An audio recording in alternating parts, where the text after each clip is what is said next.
형제가족 여러분 안녕하세요. 오늘은 9월 9일 금요일 예수님을 기다리고 있습니까? 라는 제목으로 마태복음 25장 1절부터 13절까지를 묵상합니다. 1절 그때 천국은 마치 등을 들고 신랑을 맞으러 나간 열 처녀와 같다 하리니. 자, 지금 종말에 대한 예수님의 말씀이 계속 24장에 나오면서 25장에 들어가서는 또 천국의 비유를 통해서 종말을 주님의 재림을 어떻게 맞이할 것인가 주님이 더 구체적으로 가르쳐 주십니다. 그래서 하나님 나라는 하나님 나라의 완성될 때를 얘기하는 것 같아요. 주님이 다시 오실 그때는 마치 등을 들고 신랑을 맞는 열 처녀, 신부가 되어서 신랑을 맞는 그런 열 처녀 비유를 하나님께서 말씀하십니다. 2절 그 중에 5은 미련하고 5은 슬기 있는 자라. 자, 10명 중에도 5명은 미련하고 5명은 슬기 있다고 나누어집니다. 나눔의 기준이 무엇인가? 3, 4절에 나옵니다. 미련한 자들은 등을 가지고 기름을 가지지 아니하고 4절 슬기 있는 자들은 그릇에 기름을 담아 등과 함께 가졌더니. 자, 미련한 자와 슬기 있는 자들의 차이는 모두 등을 갖고 있지만 기름을 가지고 있는가 기름을 가지지 않고 있는가의 차이입니다. 단순한 기름이 단순히 없을 뿐인데 라고 얘기하는 것이 아니라 신랑이 왔을 때 바로 잔치에 참여하는가, 아니면 신랑이 잔치에 왔을 때 이제 기름을 막 그때 준비하고 여기 이제 나중에 보면 기름을 사러 밖에 나가고 하면서 더디게 잔치에 참여하는 준비함과 준비하지 않음의 차이를 가지고 이 둘이 비교되는 것입니다. 다시 정리하면 기름을 준비했느냐 기름을 준비하지 않았느냐에 따라서 미련한 자와 슬기 있는 자가 따라지는 것이, 그러니까 갈려지는 것입니다. 신랑이 올 때 준비하지 않는 사람은 미련하다 그랬는데 왜 미련한가? 첫째는 자기 중심의 삶을 계속 살고 있다는 거예요. 나는 다 알고 나는 할 수 있고 내가 다 알아서 한다는 것으로 하나님 말씀과 주변의 지체들의 얘기를 듣지 않고 고집 피우는 사람이죠. 그렇기 때문에 영적 고집이 있기 때문에 다른 사람의 말을 듣지 않고 그냥 준비하지 않고 내가 다 알아서 한다고 생각하면서 점점 잊혀지는 것이죠. 또 두 번째는 영적 게으름이에요. 준비하지 않고 그때 하면 되겠지. 지금 대충 살아가는 것입니다. 영적으로 무뎌지는 것입니다. 하나님 없이 살아가는 삶, 바로 미련하다고 하는 것이죠. 본인은 잘났고 본인은 다 알고 본인은 다 할 수 있다고 생각하지만 결국 그 삶의 선택이 미련하다고 얘기하는 것이에요. 그러나 슬기로운 자, 지혜로운 자는 하나님 중심에 살고 하나님 중심의 삶을 살고 말씀대로 살기 때문에 기름을 준비하는 그 말씀을 듣고 순종하는 것이죠. 그리고 부지런합니다. 영적으로 깨어있어서 매일매일 기름을 점검하고 체크하고 기름이 부족하면 채워놓고 하는 것이죠. 그래서 마음이 부드럽습니다. 하나님의 말씀, 사람들의 조언, 지체들의 사랑과 권고 이런 것들을 잘 받아들이는 것이죠. 자, 그래서 기름을 준비했느냐 안 준비했느냐 차이는 단순한 것 같죠. 그것을 통해서 구원받는 그 하나님의 예수님의 다시 오심의 그 주님의 재림에 참여하느냐 안 하느냐의 차이를 얘기하고 있는 것입니다. 5절 보세요. 신랑이 더디옴으로 다 졸며잘세. 그들이 예상했던 시간보다 지체되고 늦어지기 때문에 다 졸 수 있습니다. 인간이 연약하기 때문에 졸 수는 있어요. 그러나 16절 보세요. 밤중에 소리가 나되 보라 신랑이로다 맞으러 나오라 하며.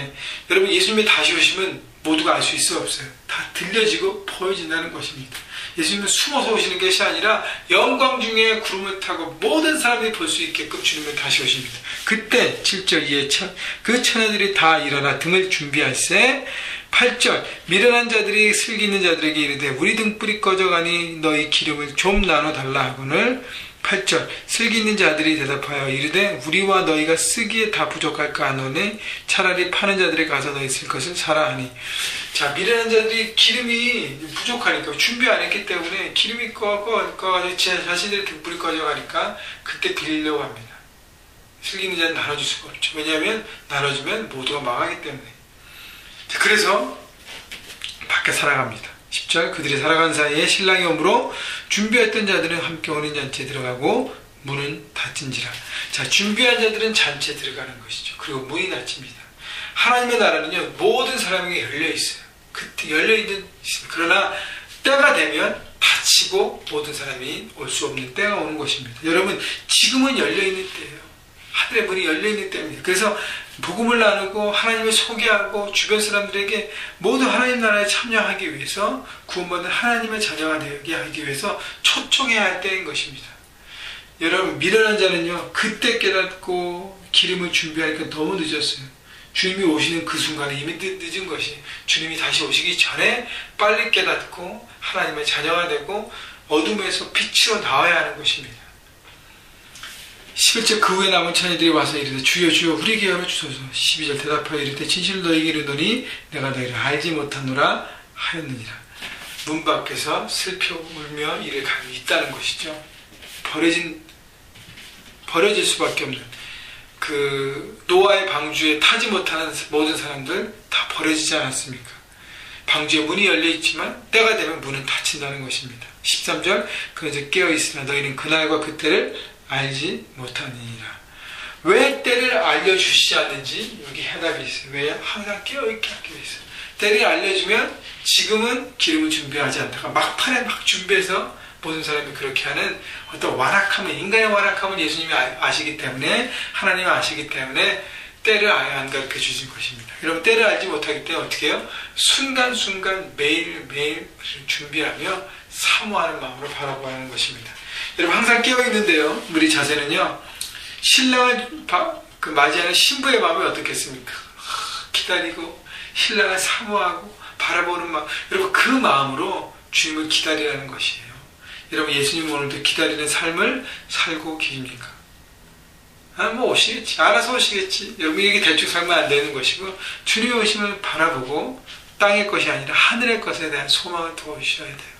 그리고 한 사람 한 사람이 영원한 삶으로 인도되고 그들이 축복을 받고 하나님의 자녀가 되는 것을 기뻐하셔야 합니다.